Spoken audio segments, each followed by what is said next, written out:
الرحمن علم القرآن خلق الإنسان علمه البيان الشمس والقمر بحسبان والنجم والشجر يسجدان والسماء رفعها ووضع الميزان ألا تطغوا في الميزان وأقيموا الوزن بالقسط ولا تخسروا الميزان والأرض وضعها للأنام فيها فاكهة والنخل ذات الأكمام والحب ذو العصف والريحان فبأي آلاء ربكما تكذبان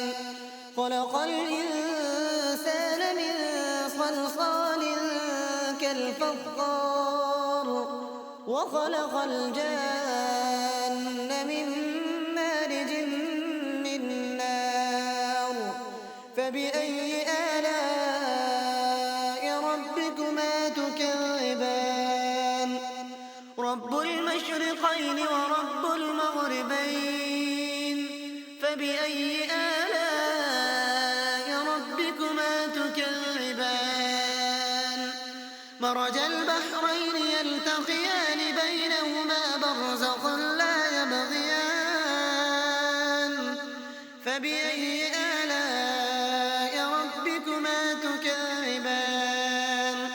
يخرج منهما اللؤلؤ والمرجان فبأي آلاء ربكما تكذبان وله الجوار المنشآت في البحر كالأعلام فبأي آلاء ربكما تكذبان